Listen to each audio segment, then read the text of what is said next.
Hello friend, I'm a student. Good evening all of you. तो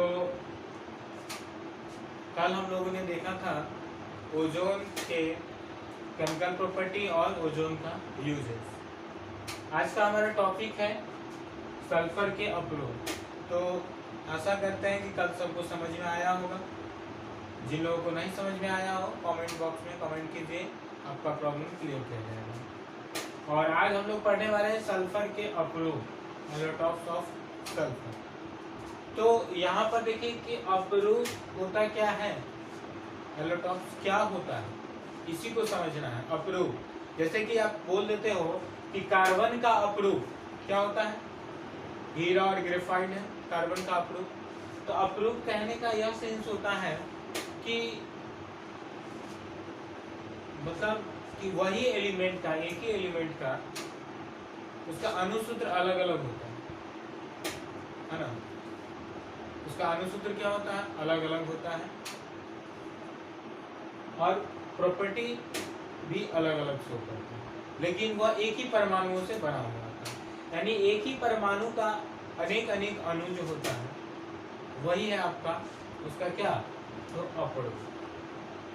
ठीक है, उसी परमाणु से वह मिलकर के बना हुआ होगा। जैसे आप ले लो ऑक्सीजन के बारे में ही कि ऑक्सीजन का अप्रोच क्या है, O3। तो ऑक्सीजन के 3 परमाणु मिलकर के क्या बनाया, ओजोन बनाया। तो यही है क्या, अप्रोच। तो अप्रोच आप लोग समझ गए होंगे कि अप्रोच क्या, यानी कि किसी एक ही परमाणु से मिलकर के बने हुए जो अणु होते हैं उसी को हम लोग क्या करते हैं, अप्रोच। ठीक, अब यहाँ पर देखिए कि सल्फर के अप्रोच के बारे में हमको पढ़ना है।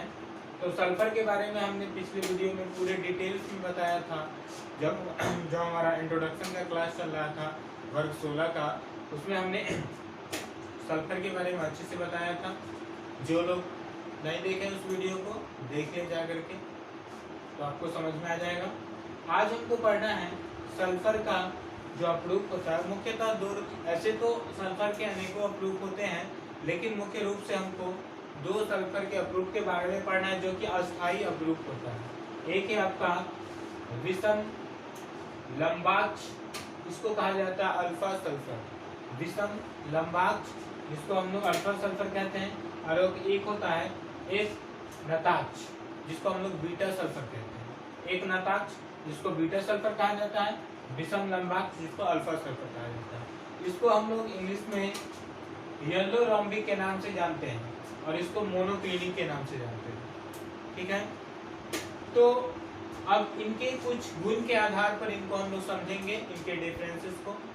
हमने आपको अंतर पूछ सकता है कि यानी अल्फा सल्फर और बीटा सल्फर में क्या डिफरेंस है, difference between alpha sulphur and beta sulphur. तो आपको अंतर इसमें पूछेगा तो आप लिख सकते हो, या इसके बारे में ही पूछेगा तो ये सब पॉइंट आपको पता रहेगा तो आप इसके बारे में लिख सकते हो। तो पहला नंबर देख लीजिए कि ये होता कैसा है। तो यह एक क्रिस्टलीय फॉर्म में होता है। कौन, तो विषम लंबाक्ष सल्फर जो होता है वह क्रिस्टलीय फॉर्म में होता है, पीला रंग का होता है, येलो कलर का, इसीलिए इसको येलो रोम्बिक इंग्लिश में बोला जाता है। ठीक है, तो ये पीले कलर का जो होता है वह क्रिस्टलीय पदार्थ होता है। और इसमें देख लीजिए एक नताक्ष में यानी बीटा सल्फर में क्या होता है कि यह रंगहीन क्रिस्टलीय ठोस पदार्थ होता है। ठीक है, इसके बारे में पहले जान लेते हैं, फिर इस कैसे तैयार होता है उसको भी हम बता रहे हैं। तो यह क्या होता है, यह रंगहीन होता है, इसमें कोई कलर नहीं होता है और क्रिस्टलीय ठोस पदार्थ होता है। ओके, नेक्स्ट पॉइंट है इसका गलनांक 385.8 केल्विन होता है। ठीक, और इसका गलनांक जो होता है वह 393 केल्विन होता है। ठीक है, तो ये कोई इतना मतलब यूजेस नहीं है, लेकिन आपसे अगर मानने के लिए पूछ दिया जाए कि अल्फा सल्फर और बीटा सल्फर में किसका गलनांक अधिक है, तो यहाँ पे आप देख रहे हो इसका है तो 393 का। अब यहाँ पर देख लो अगला पॉइंट है कि यह CH2 में यानी कार्बनिक पदार्थ में कार्बन डाइसल्फाइड में क्या होता है, यह पूर्णतः विलय होता है, उसमें पूर्णतः मिल जाता है, लेकिन यह अल्प विलय होता है, बहुत कम मात्रा में मिलता है। यह CH2 में अल्प मात्रा में विलय होता है। ठीक, नेक्स्ट पॉइंट है इसका घनत्व 2.06 होता है और इसका घनत्व 1.98 होता है। तो ये सब जनरली कॉमन बातें हैं, ये सब पूछा इस एग्जामिनेशन में नहीं जाता है, लेकिन हमको पढ़ना है तो एक एक चीज को बारीकी से हम लोग पढ़ते हुए चलते हैं।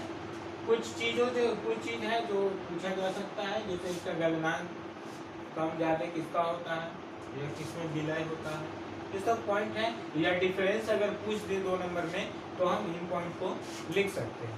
ओके, तो ये सब आपको समझ में आ गया होगा। जहाँ पे जो प्रॉब्लम हो आप खुल के बताएं, आपकी प्रॉब्लम को क्लियर किया जाएगा। अब हम लोग चलते हैं कि एक तनाक्ष सल्फर, एक नताक्ष सल्फर और विषम लंबाक्ष सल्फर को हम लोग तैयार कैसे करेंगे, है ना, उसके बारे में समझेंगे। ये उसके प्रॉपर्टी के बारे में हमने समझा दिया है, अब वो तैयार कैसे होता है उसके बारे में हम लोग देखते हैं कि कैसे तैयार करेंगे उसको। ठीक है, तो आइए देखते हैं हम कि सल्फर के अपरूप तैयार कैसे किए जाते हैं, कैसे बनते हैं। तो अब है यहाँ पे देखिए, यहाँ पे लिखा हुआ है कि विषम लंबाक्ष, यानी कि दोनों का अनुसूत्र ACT होता है, विषम लंबाक्ष और एक तनाक्ष, अल्फा सल्फर और बीटा सल्फर दोनों का अनुसूत्र एसिड होता है। ठीक है, क्योंकि सल्फर परमाणु 8 अन्य परमाणुओं के साथ जुड़ा हुआ रहता है और इस फॉर्म में ये अस्थायी होता है ना। आपको इसका स्ट्रक्चर भी हम अभी दिखाएंगे जस्ट, तो पहले देखते हैं इसको हम लोग कि क्या होता है। तो ये जब इसको आप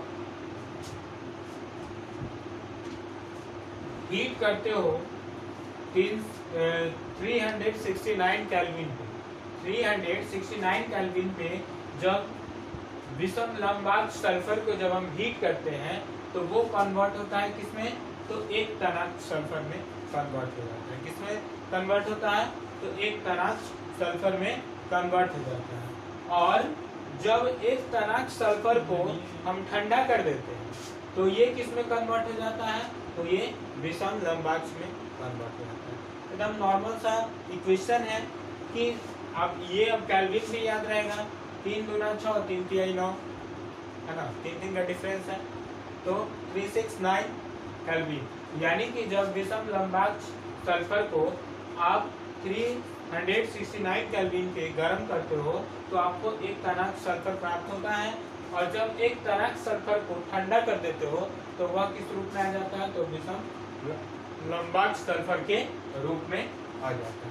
आइए अब देखते हैं कि ये जब गर्म होता है तो इसकी क्रिस्टलीय जो ढांचा है वो बदल जाती है, स्ट्रक्चर जो होता है दोनों का वो बदल जाता है, और कैसा हो जाता है उसको हम लोग अभी देखेंगे। इसके स्ट्रक्चर के बारे में अब देखते हैं, ये आपको समझ में आ गया होगा। अब इसके स्ट्रक्चर को हम लोग देखते हैं बारीकी से कि इसका स्ट्रक्चर कैसा होता है, क्योंकि स्ट्रक्चर मायने रखता है। अगर स्ट्रक्चर समझ में आ जाए तो बहुत, क्योंकि बनाने के लिए भी कहीं कहीं दे दिया जाता है यह किस फॉर्म का स्ट्रक्चर होता है ना, उसको हम लोग देख सकते हैं। ओके, तो ठीक है, अब आइए अब देखिए, अब है अगला सल्फर का अपरूप जो है उसका स्ट्रक्चर क्या होता है वो देखिए। तो यहाँ पे आपको दिख रहा होगा ये एसिड के फॉर्म में होता है, जब ये हीट होता है इतना डिग्री केल्विन पे तो इसका स्ट्रक्चर ये बदल जाता है, एसिड्स के फॉर्म में ये संकुचित हो जाता है। ठीक है, तो इसकी जो आकृति होती है, कभी कभी आकृति भी पूछा जाता है। ये आपका है ना, ये आपका विषम लंबाक्ष है और ये आपका एक तनाक्ष, ये एलोडोम्बिक है और ये मोनोक्लिनिक है। तो एलोडोम्बिक और मोनोक्लिनिक का ये आपका स्ट्रक्चर है, आकृति है। इसको ध्यान से देखिए, इसकी आकृति पूछा जाएगा कि विषम लंबाक्ष सल्फर की आकृति कैसी होती है, तो किरीटाकार या क्राउन शेप इसको आप बोल सकते हो। आपको दिख रहा होगा W के शेप में है, इसको क्राउन शेप भी आप बोल सकते हो इंग्लिश में, या किरीटाकार हिंदी में बोला जाता है। और ये जो आपको दिख रहा है एक तनाक्ष, तो ये जो आपका है मोनोक्लिनिक, इसकी आकृति कुर्सी के रूप का होता है। देखिए ये चेयर, थोड़ा सा ये और हाइट में ऊपर उठेगा, यहाँ पे थोड़ा सा देखिए कुर्सी की आकृति का है, ये नीचे बीच में बैठने वाला, ये ऊपर, तो ये किसकी आकृति का है, तो ये चेयर की आकृति का है। तो चेयर शेप यानी कुर्सी रूप, यानी कि कुर्सी के आकृति का इसका शेप होता है, ठीक है। तो अगर आकृति पूछा जाए तो इस तरह से आप बता सकते हो। इसमें बहुत सारे शेप आते हैं इस तरह से। अब आगे हम लोग देखते हैं कुछ, ये आपका क्लियर हो गया, आपका जो भी था एक्टनाक्ष और येलो, रोम्बिक और मोनोक्लिनिक, ये आपका क्लियर हो गया। अब हम लोग देखते हैं अगला कुछ कंपाउंड्स, उसके ऑक्सीकरण संख्या हम लोग कैसे निकालेंगे, किस तरह से क्लियर होगा उसके बारे में। तो आइए अब हम लोग कुछ सल्फर के कंपाउंड्स के बारे में देखते हैं, उसका क्या स्ट्रक्चर है, किस स्ट्रक्चर में बनता है, किस तरह का उसका, फिर उसका ऑक्सीकरण अवस्था क्या है, वो सब हम निकालते हैं। थोड़ा बहुत देखिए और आप लोग भी सीखिए निकालने का, कैसे निकाला जाता है, कैसे स्ट्रक्चर बनाया जाता है, क्योंकि कभी कभी कुछ कंपाउंड्स का स्ट्रक्चर भी पूछ दिया जाता है और इसकी ऑक्सीकरण अवस्था भी पूछ दिया जाता है। तो आइए देखते हैं इसका स्ट्रक्चर कैसे बनेगा। सबसे पहले इसका जो सेंट्रल एटम है वो है क्या, सल्फर। सेंट्रल एटम इसका क्या है, सल्फर। तो यहाँ पर ध्यान देंगे कि जो सेंट्रल एटम होता है उसको बीच में हम लोग रखते हैं, और ऐसे आपके जानकारी के लिए ये भी बता दें कि इसमें जो सबसे कम होता है एटम, उसी को हम लोग सेंटर में डालते हैं। तो यहाँ पे सबसे कम एटम सल्फर का ये अकेले है, ऑक्सीजन के पास 3 है और हाइड्रोजन के पास 2 है। तो जो जिसके पास ज़्यादा एटम होता है उसको साइड में रखते हैं और जिसके पास कम एटम होता है उसको बीच में डालते हैं। तो यहाँ पे सेंट्रल एटम क्या है, सल्फर है, तो इसको हम लोग बीच में डालेंगे। और सल्फर के पास वैलेंस इलेक्ट्रॉन कितना होता है, तो 6 होता है। तो 6 होता है तो ये कम से कम 6 बॉन्ड बनाएगा, 6 बॉन्ड बनाएगा। तो यहाँ पर ध्यान दीजिए आप कि आपको 3 ऑक्सीजन को भी एडजस्टमेंट कराना है इसी में, और 2 हाइड्रोजन भी है। तो सिंपली हम पहले सोचते हैं कि अगर 3 ऑक्सीजन अगर इस तरह से अगर हम डालते हैं यहाँ पे, तो यहाँ पे थोड़ा सा इमेज कीजिए कि इसके पास 6 है, 2-2 दे देगा, तो फिर ये हाइड्रोजन कहाँ जाएगा, फिर स्टेबिलिटी तो हो जाएगा ऑक्सीजन, लेकिन फिर हाइड्रोजन कहाँ जाएगा, तो हाइड्रोजन को भी सोचना है। तो यहाँ पे देखिए कि अगर यहाँ पे 2 इलेक्ट्रॉन ये इसको देता है और यहाँ पर एक इसको और एक इसको और 2 इसके पास रिमेंबर बचे, ठीक है। तो अब देखिए क्या होगा कि ऑक्सीजन के पास भी 6 वैलेंस इलेक्ट्रॉन है, तो 2, 4 और 2, 6। अब ये इसको 1 दे रहा है तो ये भी इसको कितना देगा, 1 के साथ ही बॉन्ड बनाएगा, 1, 6, टोटल 6 हो गया। अब यहाँ पर 6, अब क्या होगा, तो अब देखिए यहाँ पे कि 2, 2, 4, 2, 6, 2, 8, इसका 8 पूरा हो गया। यहाँ 2, 2, 4, 2, 6, 1, 7, एक कम है इसमें, 2, 2, 4, 2, 6, 1, 7, एक इसमें भी कम है। और आपके पास 2 हाइड्रोजन बचा हुआ है अभी, और दोनों के पास 1-1 इलेक्ट्रॉन होता है। अगर दोनों को यहाँ पे डाल दिया जाए तो देखिए एक यहाँ पे हो गया, तो 8 ऑक्सीजन का भी हो गया, हाइड्रोजन का भी 2 हो गया यहाँ पे। फिर यहाँ पे 1 हाइड्रोजन डाल दिया जाए तो यहाँ पर भी देख लीजिए कि इसका भी 2 हो गया और इसका भी 8 हो गया। तो अब यहाँ पे इसको देखिए अगर घेरिएगा तो ये पूरा आपका सबका ऑक्टेट फुलफिल हो गया। ध्यान से देखिए इसको,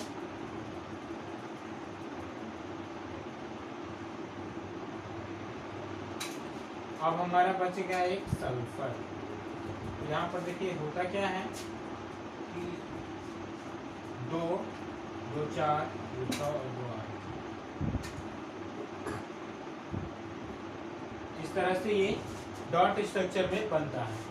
बॉन्ड में जब हम लोग इसको बनाएंगे, क्योंकि ये 2 इलेक्ट्रॉन जो होता है वो इसके पास एक्स्ट्रा हो जाता है, तो इसको हम लोग इस तरह से दिखा सकते हैं।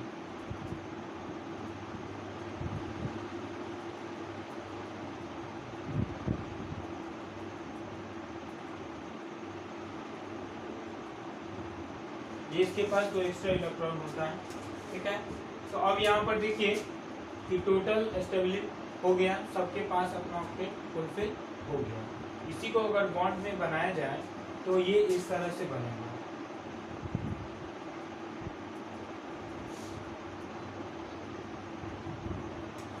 ऑक्सीजन और हाइड्रोजन, यहाँ पे ऑक्सीजन और हाइड्रोजन और यहाँ पे 2 ऑक्सीजन। ठीक है। तो अब यहाँ पर देखिए कि ये यहाँ से एक चीज और पूछा जाता है कि इसकी क्षारीयता कितना है। क्षारीयता पूछा जाएगा तो क्षारीयता जितना OH लगा हुआ रहेगा उतना इसके पास क्षारीयता है। तो क्षारीयता इसका कितना होगा, 1 और 1 2। यहाँ पे 2 OH है तो इसकी क्षारीयता कितना हो जाएगा, तो 2 हो जाएगा। तो ये भी आपसे क्वेश्चन पूछा जाता है, 1 नंबर में 1 मार्क्स में पूछा जाएगा, इस तरह से दे देगा और पूछेगा इसकी क्षारीयता कितना है। तो आपको देखना है स्ट्रक्चर बना करके कितना OH बन रहा है, जितना OH हो जाएगा उतना क्षारीयता होगा। क्योंकि क्षार का डेफिनेशन ही होता है कि जिस कंपाउंड में लास्ट में OH लगा हुआ होता है वो क्या कहलाता है, क्षार कहलाता है। तो क्षार यहाँ पर देख लीजिए OH है यहाँ पे। इनऑर्गेनिक में जो हमको पढ़ना है, तो इनऑर्गेनिक में जो भी हमारा अकार्बनिक एलिमेंट है तो उसके साथ जब भी OH कोई लगा हुआ है तो इसका मतलब वह क्षार है। और उसमें जब हम स्ट्रक्चर बनाएंगे तो हमको पता चल जाएगा इसमें कितना OH बन रहा है, तो इसकी क्षारीयता उतना हो जाएगा। तो 2 OH बना तो इसकी क्षारीयता कितना हो जाएगा, तो इसकी क्षारीयता हो जाएगी 2। ठीक है। अब देखिए कि इसकी ऑक्सीकरण संख्या भी निकाली जाती है। तो सेंट्रल एटम का ही निकलता है ऑक्सीकरण संख्या। तो यहाँ पर देखिए इसका ऑक्सीकरण संख्या क्या होगा सल्फर का इस यौगिक में, तो कैसे निकालेंगे। तो देखिए यहाँ पे क्या है, SO3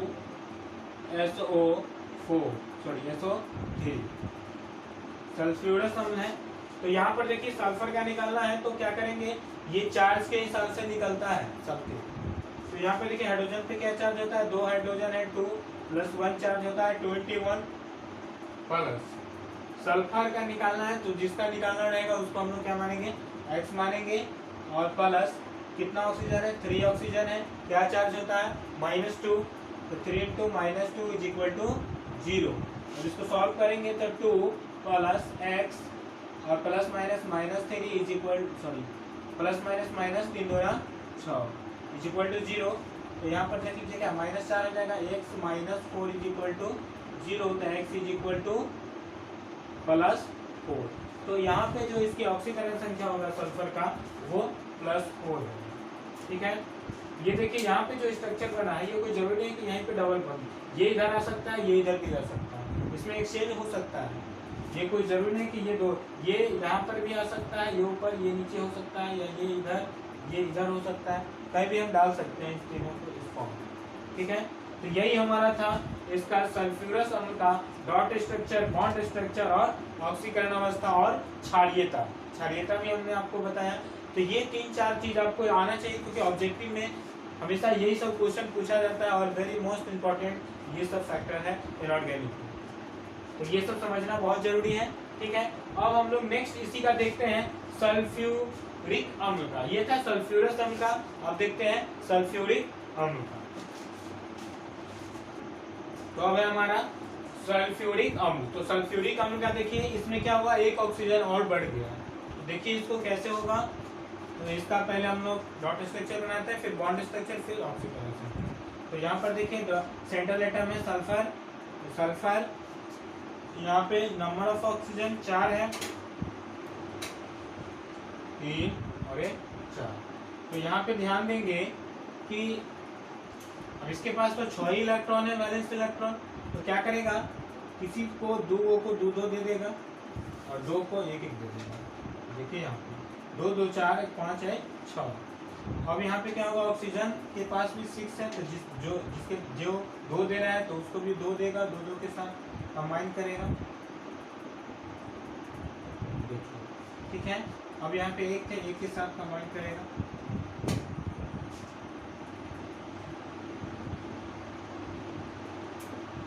अब यहाँ पे देखिए 2 2 4 2 6 2 8, इसका 8 ऑक्टेट फुलफिल हो गया, इसका भी ऑक्टेट फुलफिल हो गया।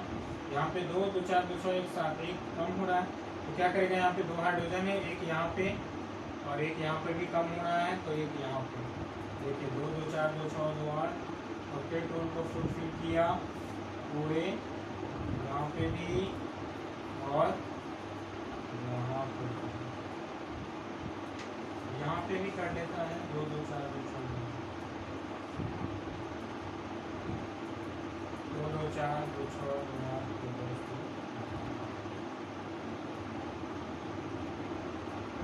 इस तरह से। अब यहाँ पर ध्यान दीजिए, यहाँ पे कोऑर्डिनेशन बॉन्ड बनता है 2, लेकिन इसको डबल बॉन्ड में दिखा सकते हो। इसका स्ट्रक्चर इस तरह से दिखाया जाता है।